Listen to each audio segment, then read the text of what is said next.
SSC ও সমমান পরীক্ষার ফল প্রকাশ আজ। অপেক্ষায় ২০ লাখের বেশি শিক্ষার্থী। প্রধানমন্ত্রীর হাতে রেজাল্ট তুলে দেবেন শিক্ষামন্ত্রী সহ বোর্ডের চেয়ারম্যানরা। মেয়াদোত্তীর্ণ ইঞ্জিন দিয়ে চলছে রেলওয়ে। জরুরি প্রয়োজনে ব্যবহার করা ইমার্জেন্সি ব্রেকও নষ্ট। নিরাপত্তা নিয়ে শঙ্কিত খোদ চালক। বাড়ছে দুর্ঘটনা, কমছে ট্রেনের গতি।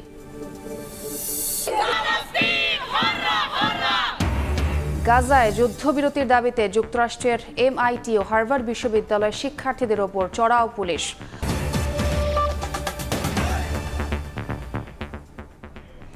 সকালের সময়ের সঙ্গে আছি আমি ছোঁয়া খন্দকার। প্রকাশিত হচ্ছে চলতি বছরের এসএসসি ও সমমানের পরীক্ষার ফল। সকাল 10টায় গণভবনে প্রধানমন্ত্রী শেখ হাসিনার হাতে ফলাফল তুলে দেবেন শিক্ষামন্ত্রী। দুপুরে সচিবালয়ে গণমাধ্যমের কাছে ফলাফলের বিস্তারিত পরিসংখ্যান তুলে ধরবেন মন্ত্রীও। শিক্ষা প্রতিষ্ঠান, বোর্ডের ওয়েবসাইট ও মোবাইল ফোনের খুদে বার্তার মাধ্যমেও জানা যাবে ফল।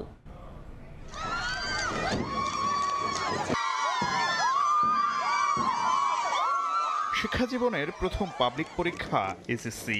10 বছরের সাধনার ফল পেতে যে অধীর আগ্রহে অপেক্ষা, সেই প্রহরটা শেষ হওয়ার পথে।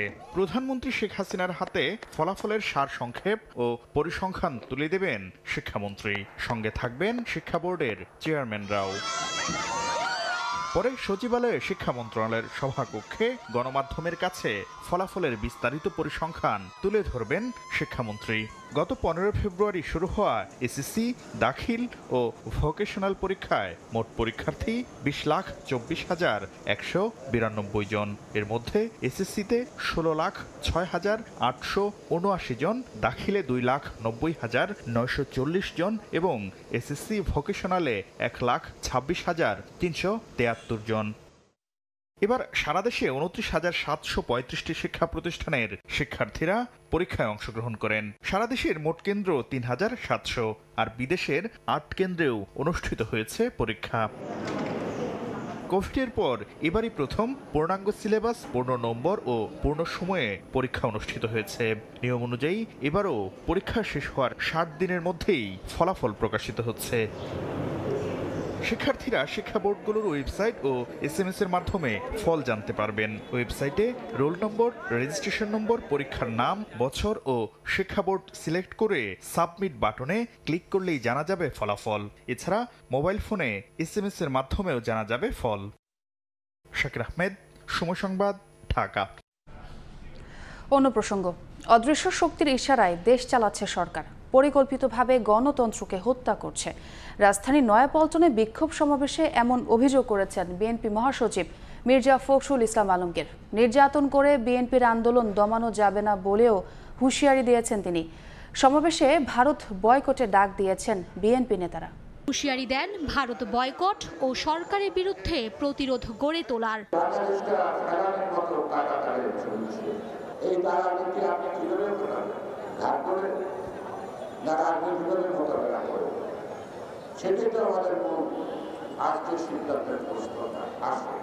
জনগণ ভোট দিক বা না দিক, ক্ষমতায় টিকে থাকতে হবে।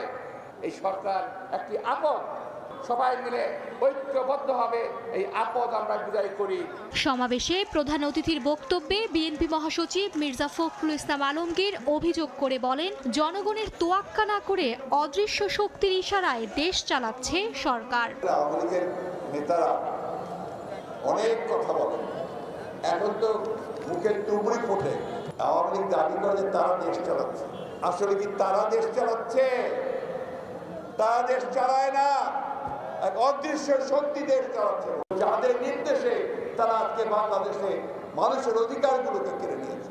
নির্যাতন করে, দমন করে গণতন্ত্রের আন্দোলন, সেই আন্দোলনকে স্থগিত করা যাবে না। নির্যাতন করে বিএনপির আন্দোলন দমানো যাবে না হুঁশিয়ারি করে ঐক্যবদ্ধ আন্দোলনে সরকার পতনের ডাক দেন বিএনপি মহাসচিব। টিকে থাকবে না, জনগণের উত্তাল তরঙ্গের মধ্যে তা বেশি। মার্জিয়া মুমু, সময় সংবাদ, ঢাকা। বিএনপি নিজেরাই ভারতের দালাল, আওয়ামী লীগের শক্তি বাংলাদেশের জনগণ। রাজধানীর মোহাম্মদপুরে শান্তি সমাবেশে কথা বলেছেন ক্ষমতাসীন দলের সাধারণ সম্পাদক ওবায়দুল কাদের। বন্ধুত্বের কারণেই ভারত থেকে সরকার অনেক কিছু আদায় করতে পেরেছে বলেও জানান তিনি। বিএনপি জামাত তারা আন্দোলনে ব্যর্থ, তারা নির্বাচনে ব্যর্থ।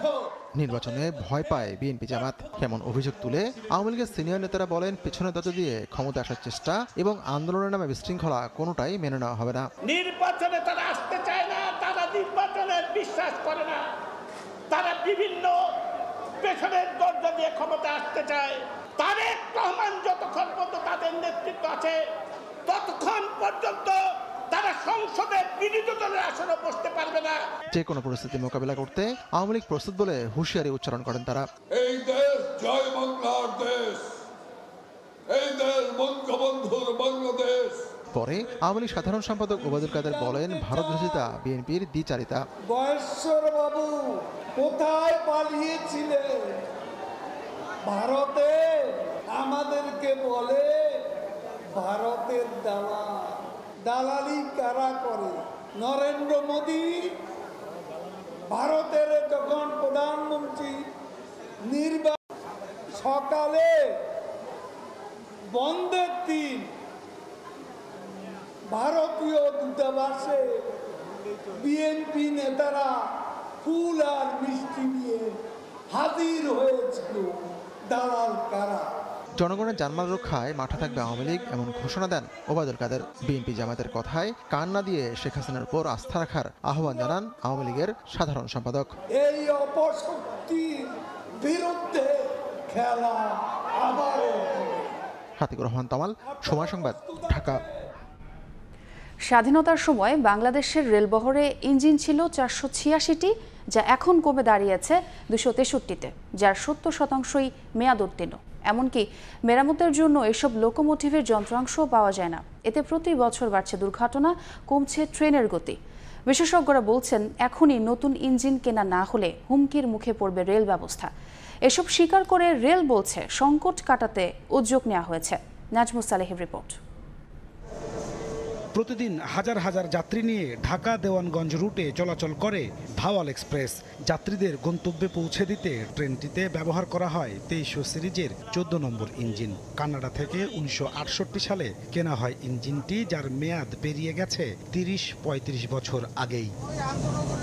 ইঞ্জিনের ভেতরের অবস্থা খুবই করুণ। কোনো ইলেকট্রিক ডিভাইসই এখন আর কাজ করে না। চালকের 3টি হ্যান্ড ব্রেকের 2টি বিকল, ইঞ্জিনের সেফটি ডিভাইস, ডেডম্যান ফুট প্যাডেলের 2টি বিকল। দুর্ঘটনার সময় ব্যবহার করা এমার্জেন্সি ব্রেকই নাই মেয়াদ উত্তীর্ণ ইঞ্জিনটিতে। আমার পাশে অটোমেটিক নাই, এখন তো যদি এলএম সাহেব কন্ট্রোল না করতে তো আমি ব্রেক নাই, আমি তো কিছুই করতে পারবো না। ডেডম্যান ফুট প্যাডেল নাম, এটা অকার্যকর। যাত্রীদের নিরাপত্তার দায়িত্বে থাকা চালকদ্বয় নিজের নিরাপত্তা নিয়েই শঙ্কিত। নিজের কোনো জীবনের নিরাপত্তা নাই, তারপর আমাদের চাকরি বাছাইতে করা লাগতেছে। কমলাপুরে দেখা যায় ঢাকা নারায়ণগঞ্জ রুটে চলাচলকারী 2500 সিরিজের ইঞ্জিন দিয়ে চলছে শান্টিংয়ের কাজ। এই ইঞ্জিনটির ব্রেক চাকার সঙ্গে বেঁধে রাখা হয়েছে বেড়া বাঁধার সাধারণ জিআই তার দিয়ে। এর ভেতরের অবস্থা খুবই নাজুক। অকার্যকর সকল ইলেকট্রিক ডিভাইস কাজ করে না, এমার্জেন্সি ব্রেক, এমনকি পায়ের সেফটি ডিভাইসও। এই যে নষ্ট, আপনারা লিখিত দিয়ে জানান নাই, কোনো কাম হয় না।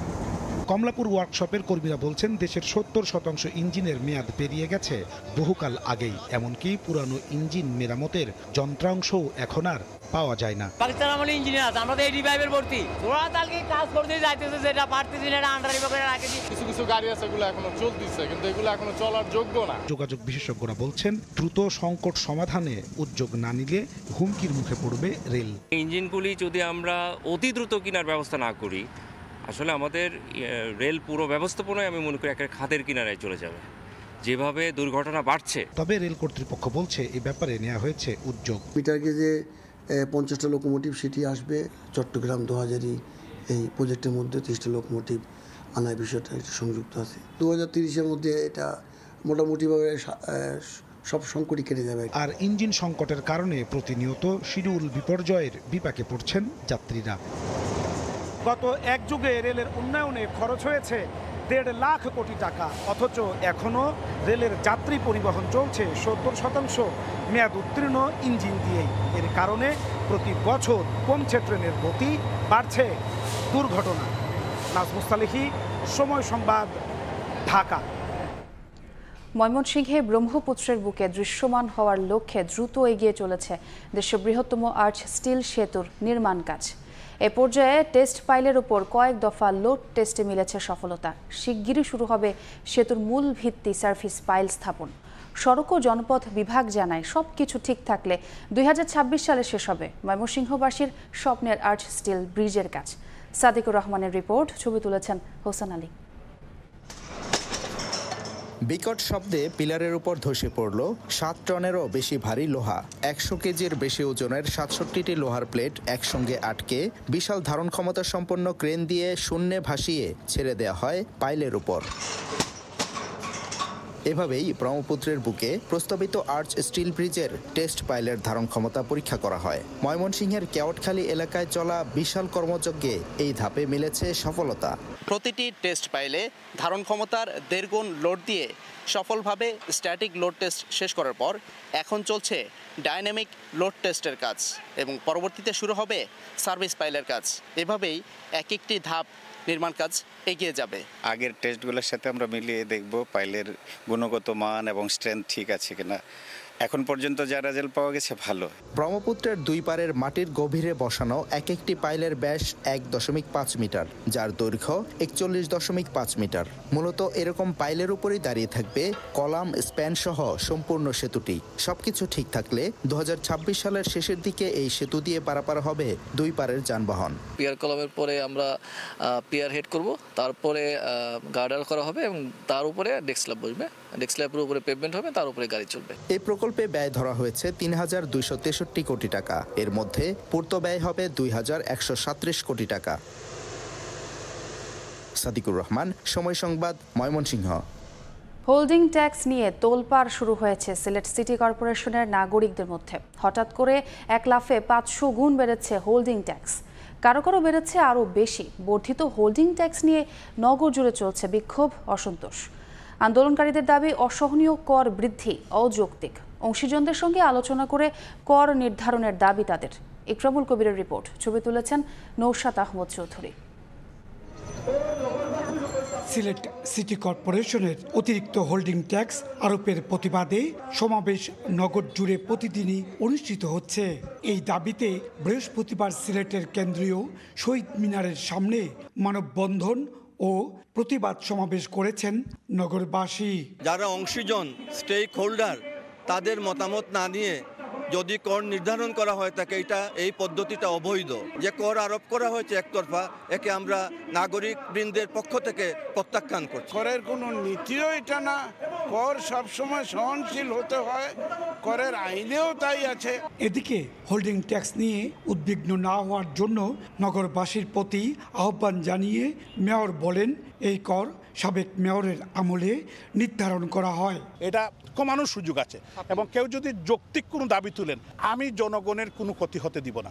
অন্যদিকে সাবেক সিটি মেয়র আরিফুল হক চৌধুরী বললেন, মন্ত্রণালয়ের নির্দেশে কর নির্ধারণী জরিপ করা হয়, কিন্তু তা অযৌক্তিক মনে হওয়ায় স্থগিত রাখা হয়। এসব স্টেক হোল্ডারের সঙ্গে আমরা আলোচনা করেছি, কেন তারা এটা আপত্তি করলেন সেটা তো নতুন পরিষদ জানাও অধিকার রয়েছে, নিয়ে বিবেচনা করে তারপরে সাবমিট করা উচিত ছিল। 2019-20 সালে মাঠ পর্যায়ে অনুসন্ধান শেষে হোল্ডিং সংখ্যা পুনর্নির্ধারণ হয়। এতে পুরনো 27টি ওয়ার্ডে হোল্ডিং নির্ধারণ হয় 75,430টি। এসবের হোল্ডিং ট্যাক্স আদায়ে লক্ষ্যমাত্রা নির্ধারণ করা হয় 113 কোটি টাকারও বেশি। নতুন ট্যাক্স ধার্যের সময় ধরা হয় 2021-22 সাল। সেই কর আরোপের তালিকাই 30 এপ্রিল প্রকাশ করা হয়েছে। ইকরামুল কবির, সময় সংবাদ, সিলেট। তীব্র লোডশেডিং চলছে শেরপুর জেলায়। 24 ঘন্টার মধ্যে বিদ্যুৎ মিলছে মাত্র 8 থেকে 10 ঘন্টা। মানুষের ভোগান্তির পাশাপাশি ব্যাহত হচ্ছে শিল্প উৎপাদন ও কৃষি সেচ। অথচ বিদ্যুৎ বিভাগের দাবি জেলায় কোনো লোডশেডিং নেই। শহীদুল ইসলাম হীরার পাঠানো তথ্য ও বাবু চক্রবর্তীর ছবি নিয়ে রিপোর্ট। অচল হয়ে আছে কারখানা, বিদ্যুৎ না থাকায় বন্ধ উৎপাদন। তীব্র লোডশেডিংয়ের ভোগান্তিতে শেরপুর জেলাবাসী। শহরের কয়েকটি গুরুত্বপূর্ণ এলাকায় বিদ্যুতের লুকোচুরি কিছুটা কম হলেও অন্যান্য এলাকার চিত্র বিপরীত। বিদ্যুৎ না থাকায় একদিকে যেমন বাসাবাড়িতে দৈনন্দিন কাজে ব্যাঘাত ঘটছে, অন্যদিকে উৎপাদন ব্যাহত হচ্ছে বিভিন্ন শিল্প কারখানায়। ক্ষোভে বাসিন্দারা বিদ্যুতের নাম দিয়েছে স্বল্প সময়ের অতিথি। গ্রামাঞ্চলের চিত্র আরও ভয়াবহ। সেচ সংকটে কৃষিকাজ ব্যাহত হচ্ছে অভিযোগ স্থানীয়দের। কারেন্ট 24 ঘন্টা মনে করুন যায়, 12 ঘন্টায় মনে করুন অফ থাকে, ফ্যান চলে না, লাইট থাকে না, পোলাফোন লেখাপড়া করতে পারে না, মিল ফ্যাক্টরি চলে না। আমরা এখন বিদ্যুতের নাম দিয়েছি, বিদ্যুৎ আমাদের অতিথি, মাঝে মধ্যে আসে, থাকে না, উনি চলে যায়। কৃষিকাজে বেকার করতেছে, সময় মতো আমরা সেচের পানি দিতে পারতেছি না। তবে শহর গ্রামে তীব্র লোডশেডিং থাকলেও বিদ্যুৎ বিভাগের দাবি জেলায় কোনো লোডশেডিং নেই। চাপাতলি সাব স্টেশন চালু হয়েছে এবং আমাদের সেচ এবং গরম কম থাকায় এবং বৃষ্টি থাকায় লোডশেডিং এই মুহূর্তে অলমোস্ট নাই। শেরপুরে দৈনিক 57 মেগাওয়াট বিদ্যুতের চাহিদা রয়েছে। সময় সংবাদ, শেরপুর। বন্যা আসার আগেই জামালপুরের দেওয়ানগঞ্জে ব্রহ্মপুত্র নদীর তীরে বাঁশের গার্ডার নির্মাণ করছেন এলাকাবাসী। বারবার বিভিন্ন মহলে আবেদন করেও ভাঙন রোধে সমাধান না পাওয়ায় নিজেদের অর্থায়ন ও শ্রমে এই উদ্যোগ নিয়েছেন তারা। বিষয়টি জানলেও সরকারিভাবে কোনো সহযোগিতা বা প্রতিরক্ষার আশ্বাস দিতে পারেনি সংশ্লিষ্ট বিভাগ। জাহাঙ্গীর আলমের পাঠানো তথ্য ও আবুল কালাম আজাদের ছবি নিয়ে রিপোর্ট। শুষ্ক ব্রহ্মপুত্র নদের তীরে চলছে কর্মযজ্ঞ। বর্ষায় ভাঙন ঠেকাতে নির্মাণ করা হচ্ছে বাঁশের অবকাঠামো। প্রতি বছর বর্ষা মৌসুমে ব্রহ্মপুত্রের ভাঙনে বিলীন হয় জামালপুরের দেওয়ানগঞ্জের পুল্লাকান্দি ইউনিয়নের বিভিন্ন অংশ। বর্তমানে ভাঙনের ঝুঁকিতে আছে নদের তীর সংলগ্ন 4টি গ্রাম। ভাঙন ঠেকাতে এলাকাবাসীর স্বেচ্ছাশ্রমে 90 ফুট উঁচু করে 7টি বাঁশের গার্ডার নির্মাণ চলছে। এমনকি এর অর্থায়নও করেছেন গ্রামবাসী। তারা জানান, বছরের পর বছর বিভিন্ন জনপ্রতিনিধি ও সরকারি বিভিন্ন দফতরে ঘুরেও কোনো সমাধান না পেয়ে নিজেরাই উদ্যোগ নিয়েছেন কাজের। পাশে আমাদের একটা সরকারি প্রাথমিক বিদ্যালয়, এই স্কুলটাও এখন বর্তমান নদীর হুমকির মুখে। সামান্য বন্যা আসলে 2700 পরিবার তারা মাথা গোছার ঠাঁই পাবে না। সরকার যদি আমাকে কিছু সাহায্য করে তাহলে আমরা নদীটার জলকি ব্যবস্থা করে তাহলে আমরা কিছু টিকে থাকব। বিষয়টি জানলেও কোনো সাহায্য করেনি স্থানীয় পানি উন্নয়ন বোর্ড। শুধু ভাঙন রোধে একটি প্রকল্প প্রস্তাবনা মন্ত্রণালয়ে পাঠানো হয়েছে বলে দায়সারা জবাব সংশ্লিষ্ট কর্মকর্তার। প্রতিরক্ষামূলক কাজ বাস্তবায়নের জন্য একটি প্রস্তাবনা প্রেরণ করেছি। এটা ঊর্ধ্বতন দপ্তরে প্রক্রিয়াধীন রয়েছে। অনুমোদন হইলে আমরা সেইখানে পাক প্রতিরক্ষামূলক কাজ বাস্তবায়নের মাধ্যমে আগামী আসন্ন বর্ষার পূর্বে আমরা কাজ বাস্তবায়ন করতে পারব। গত 50 বছরে ব্রহ্মপুত্রের ভাঙনে পুরোপুরি বিলীন হয়েছে পুল্লাকান্দি ইউনিয়নের 10টি গ্রাম। সময় সংবাদ, জামালপুর। কোরবানির ঈদ সামনে রেখে মৌলভীবাজারে লালন পালন করা হচ্ছে গবাদি পশু। ভালো দাম পেতে গরু হৃষ্টপুষ্ট করতে ব্যস্ত খামারিরা। ভারত থেকে গরু আমদানি করা না হলে দেশি খামারিরা ন্যায্য দাম পাবেন বলে আশা স্থানীয় প্রাণী সম্পদ বিভাগের। শাহ অলিদুর রহমানের তথ্য ও মোহাম্মদ ইয়ারুব আহমদের ছবিতে রিপোর্ট। সুলতান, বিগ বস, আবার কোনোটার নাম পুষ্পা। আসন্ন কোরবানির ঈদ সামনে রেখে এসব বাহারি নামে লালন পালন করা হচ্ছে গবাদি পশু।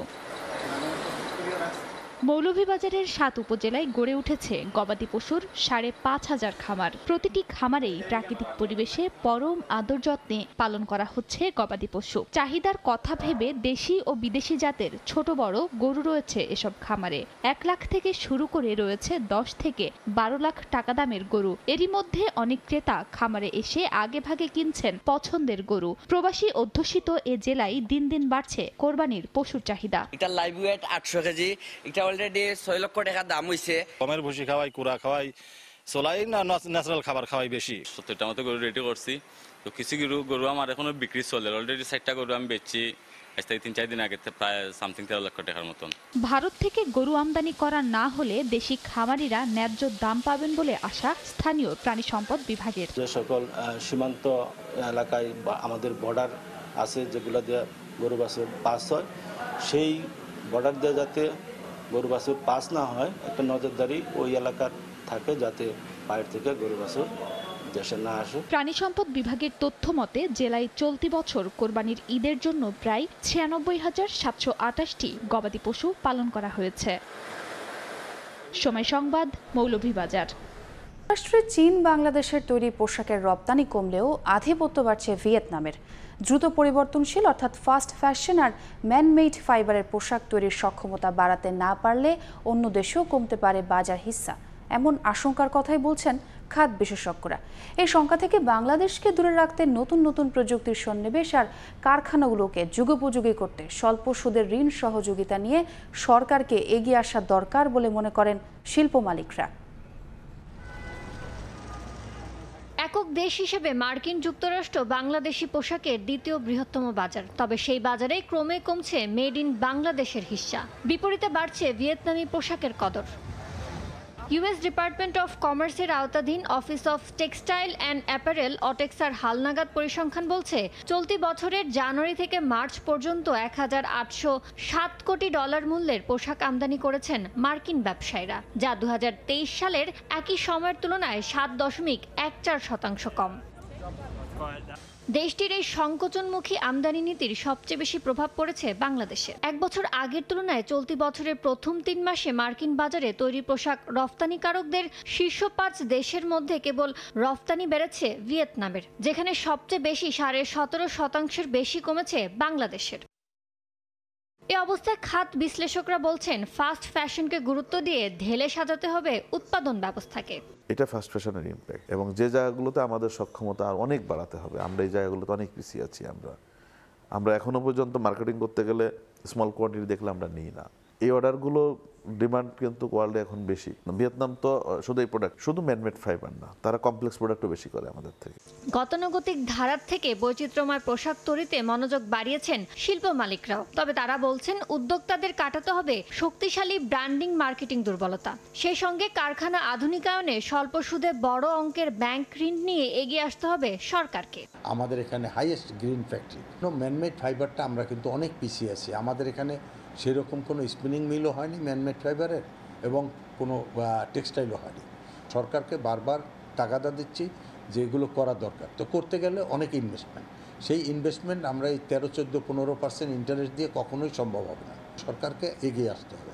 2024 সালের জানুয়ারি থেকে মার্চ সময়ে যুক্তরাষ্ট্রে 175 কোটি ডলারের তৈরি পোশাক রপ্তানি করেছে বাংলাদেশ। এ সময় চীন রপ্তানি করেছে 344 কোটি ডলার মূল্যের তৈরি পোশাক, আর ভিয়েতনাম থেকে যুক্তরাষ্ট্রে গেছে 339 কোটি ডলার মূল্যের তৈরি পোশাক। ইয়ানুর শিফাত, সময় সংবাদ, ঢাকা। নানা জটিলতায় ঢুকছে ভারত বাংলাদেশের ধুবড়ী চিলমারি আন্তর্জাতিক নদী বাণিজ্য। প্রতিবেশী ভারতের সঙ্গে এমনিতেই বাংলাদেশের ভারসাম্যহীন বাণিজ্যিক সম্পর্ক, এরপরও বিশ্বের অন্যতম জনবহুল দেশ হিসেবে নিজেদের চাহিদা যোগানের সমস্যায় পড়ে আকস্মিক বন্ধ করে দেয় জরুরি বহু পণ্য। এবার অদৃশ্য জটিলতায় ঝিমিয়ে পড়ছে দুই দেশের নৌ বাণিজ্য। ধুবড়ীর নৌবন্দর দিয়ে নিয়ম করে পাথর কয়লা আমদানি রফতানি হতো, কিন্তু হঠাৎ করে তা স্থবির হয়ে পড়েছে। বিস্তারিত জানাচ্ছেন সুব্রত আচার্য, ছবি তুলেছেন বিশ্বজিৎ দাস। উত্তর পূর্ব ভারতের সঙ্গে বাংলাদেশের বাণিজ্যিক সম্পর্ক সুদৃঢ় করতে চালু হওয়া ধুবড়ী চিলমারি বাণিজ্যিক নৌবন্দর দিয়ে নামমাত্র আমদানি রপ্তানি চলছে।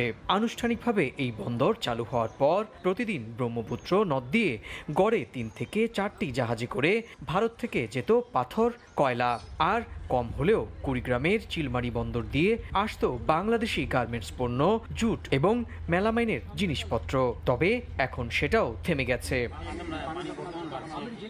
বাংলাদেশের উত্তরাঞ্চলের জেলাগুলোর ভূয়সী অর্থনৈতিক উন্নয়নের স্বপ্ন দেখানো ভারতের ধুবড়ী নৌবন্দর স্থবির হওয়ার পেছনে কারণ খুঁজতে আসামে পৌঁছায় সময় টেলিভিশন। বন্দরে ক্যামেরা নিয়ে ঢুকতেই বাধার মুখে সময় সংবাদ। এরপর বন্দরের পেছনে ব্রহ্মপুত্র নদের দিকে এগিয়ে যাওয়ার পর দেখা যায় 3টি বাংলাদেশি বার্জ মধ্য নদে চালান নেয়ার অপেক্ষায়। স্থানীয়রা বলছেন, আগে বন্দরে যথেষ্ট ব্যস্ততা থাকলেও বেসরকারি ব্যবস্থাপনায় ছেড়ে দেওয়ার পর গুরুত্ব কমেছে। চলমান ডলার সংকট, ভারতীয় জাহাজ মালিকদের অসহযোগিতার মতো নানা কারণে কমে গেছে আমদানি রপ্তানি। সঙ্গে যোগ হয়েছে নদের নাব্য সংকটও। আমাদের এখান থেকে যাচ্ছে ধুবড়ী পোর্ট দিয়ে কয়লা যাচ্ছে, পাথর যাচ্ছে, এই দুটাই মেন যাচ্ছে। কিন্তু এই বছর আমাদের অনেক লসে আছি এক্সপোর্টাররা, কারণ ইম্পোর্টারদের ডলার নেই, যার জন্য আমরা কিছু মাল পাঠিয়েছি, এখনো আমাদের পেমেন্ট ঠিক হচ্ছে না। ইনিশিয়াল স্টেজে আমাদের এখন ব্যবসা বাণিজ্য স্টার্ট হয়েছে, সেই বাণিজ্যটাকে যদি আমরা বেড়াতে যাই বা আরো একটা পিক পজিশনে নিতে চাই, তো রাজনৈতিক সাপোর্ট মাস্ট বি লাগবে। গভর্নমেন্ট সেক্টরে ছিল, সরকারিভাবে ছিল, তখন রোজ দিন মোটামুটি 10 থেকে 15টা করে এখান থেকে জাহাজ লোড হয়ে চিলমারি হয়ে বাংলাদেশ পৌঁছতো। এখন প্রাইভেট সেক্টর হওয়ার জন্য এখন কম যাচ্ছে। সংশ্লিষ্টরা বলছেন চিলমারি ধুবড়ি এই নৌবন্দর চালু হলে এবং এটি কার্যকর হলে আগামীতে প্রতিবেশী আসাম এবং বাংলাদেশের কুড়িগ্রামই শুধু নয়, প্রতিবেশী দুই দেশ অর্থনৈতিকভাবে সমানভাবে উপকৃত হবে। উত্তর পূর্ব ভারতের আসামের ধুবড়ি থেকে সুব্রত আচার্য, সময় সংবাদ। দেখছেন সকালের সময়। গাজায় যুদ্ধবিরতির দাবিতে উত্তাল বিশ্বের বিভিন্ন দেশ। যুক্তরাষ্ট্রের শিক্ষার্থীদের আন্দোলন অব্যাহত আছে। যুক্তরাষ্ট্রের স্বনামধন্য শিক্ষা প্রতিষ্ঠান MIT এবং হার্ভার্ড বিশ্ববিদ্যালয়ের শিক্ষার্থীরা আন্দোলনে নামায় তাদের উপর চড়াও হয় পুলিশ, চলে ধরপাকড়। বিশ্ববিদ্যালয় কর্তৃপক্ষ অনেক শিক্ষার্থীকে বহিষ্কারও করেছে। ক্যালিফোর্নিয়া বিশ্ববিদ্যালয়ে স্নাতক সমাপনী অনুষ্ঠানে ফিলিস্তিনের পতাকা নিয়ে সংহতি জানিয়েছেন বিক্ষোভকারীরা। যুক্তরাষ্ট্রে চলছে গাজায় যুদ্ধবিরতির দাবিতে বিক্ষোভ। দেশটির স্বনামধন্য শিক্ষা প্রতিষ্ঠান ম্যাসাচুসেটস ইনস্টিটিউট অব টেকনোলজি MITর শিক্ষার্থীরা দেশটির অন্যান্য বিশ্ববিদ্যালয়ের শিক্ষার্থীদের মতোই গাজায় ইসরায়েলি আগ্রাসন বন্ধে ক্যাম্পাসে তাঁবু গেড়ে বিক্ষোভ করেন। তবে ক্যাম্পাসে পুলিশ ডেকে তাঁবু গুড়িয়ে দেয় কর্তৃপক্ষ। বেশ কয়েকজন শিক্ষার্থীকে আটকও করা হয়। চলতি সপ্তাহের শুরু থেকে বিক্ষোভকারী অনেক শিক্ষার্থীকে বহিষ্কার করে MIT কর্তৃপক্ষ। বিক্ষোভ করছেন যুক্তরাষ্ট্রের বিখ্যাত হার্ভার্ড বিশ্ববিদ্যালয়ের শিক্ষার্থীরা। বিক্ষোভে অংশ নেওয়া শিক্ষার্থীদের বহিষ্কারে আবারও হুঁশিয়ারি দিয়েছে কর্তৃপক্ষ। স্থানীয় সময় শনিবার ক্যালিফোর্নিয়া বিশ্ববিদ্যালয়ের স্নাতক সমাপনী অনুষ্ঠানে ফিলিস্তিনের প্রতি সংহতি জানান বিক্ষোভকারীরা। কিছু সময় দেরি করে অনুষ্ঠান শুরু হলেও কোনো আটকের ঘটনা ঘটেনি। টেক্সাস বিশ্ববিদ্যালয়ের সমাপনী অনুষ্ঠানেও ফিলিস্তিনের পতাকা নিয়ে সংহতি জানান বিক্ষোভকারীরা। একই দিন উইসকনসিন বিশ্ববিদ্যালয়ের অনুষ্ঠানেও একইভাবে পতাকা হাতে সংহতি জানাতে দেখা যায়।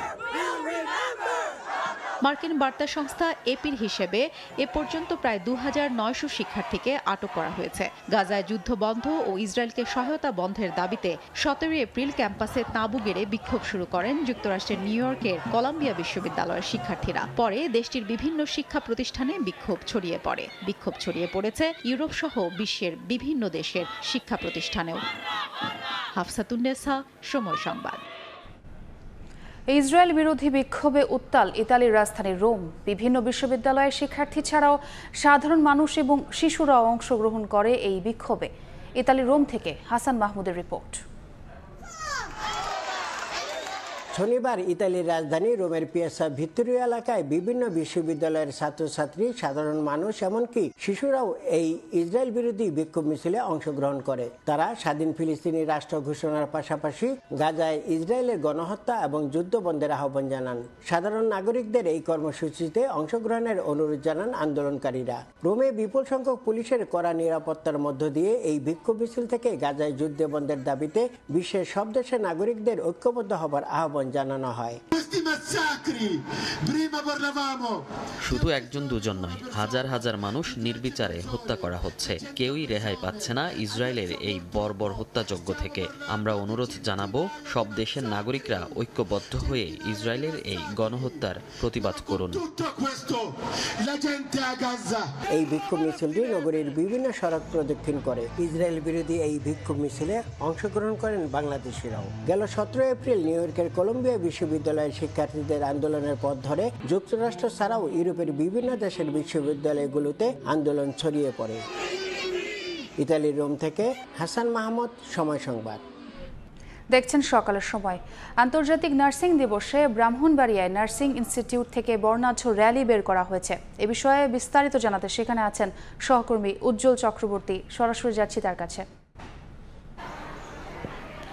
আন্তর্জাতিক নার্সিং দিবস উপলক্ষে ব্রাহ্মণবাড়িয়া 250 শয্যা বিশিষ্ট সদর হাসপাতাল থেকে কিছুক্ষণ আগে একটি র্যালি বের হয়েছে। এখন কিন্তু ব্রাহ্মণবাড়িয়া নার্সিং ইনস্টিটিউটের পক্ষ থেকে আরও একটি র্যালি বের হয়ে আপনাদেরকে জানিয়ে রাখি, নার্সিংয়ের জনক ফ্লোরেন্স নাইটিঙ্গেলের জন্মদিন উপলক্ষে কিন্তু প্রতি বছরের 12ই মে এই দিবসটি পালন করা হয়। বর্ণাঢ্য আয়োজনের মধ্য দিয়ে কিন্তু দিবসটি পালন করা হয়। এই দিবসটি পালনকে কেন্দ্র করে নার্সিং ইনস্টিটিউটের পক্ষ থেকে কিন্তু এখানে একটা বর্ণাঢ্য র্যালি অল্প সময়ের মধ্যে বেরোবে। ইতিমধ্যে কিন্তু তারা সব ধরনের প্রস্তুতি সম্পন্ন করেছে। আপনাকে জানিয়ে রাখি, আধুনিক নার্সিংয়ের পরিষেবা মার্গদর্শক ফ্লোরেন্স নাইটিঙ্গেল জন্ম হয়েছিল।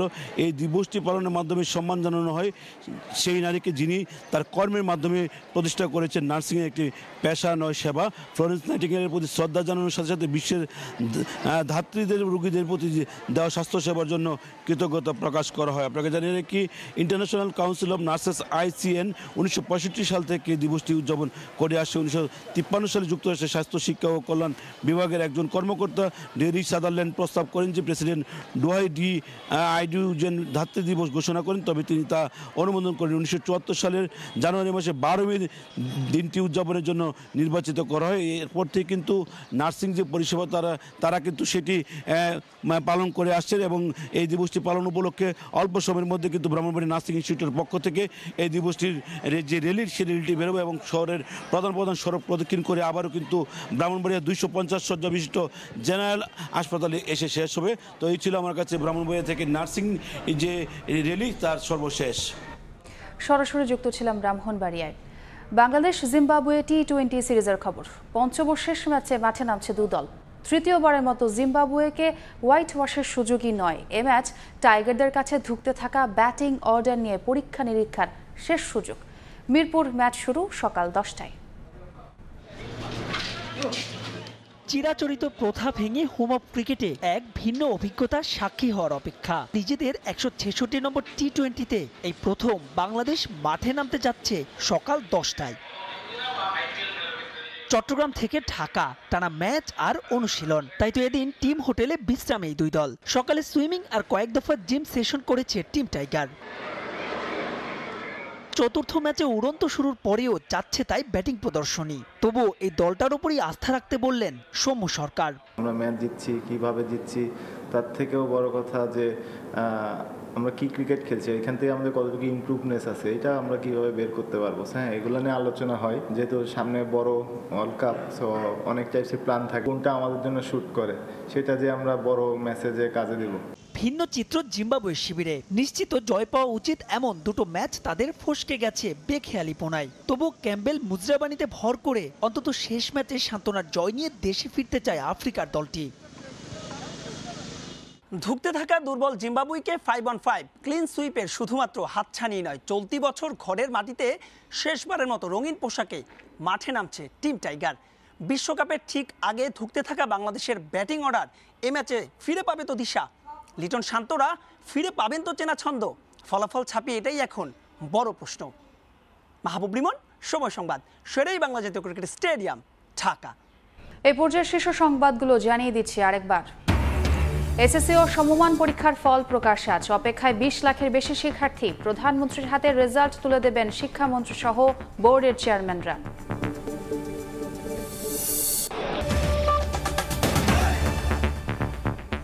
এই ছিল সকালের সময়। এরপর আন্তর্জাতিক সময় নিয়ে সঙ্গে থাকবেন তোহা খান তামিম। ছোঁয়া, আপনাকে ধন্যবাদ। আন্তর্জাতিক সময় নিয়ে ফিরছি কিছুক্ষণ পরেই, সঙ্গে থাকুন সময়ের।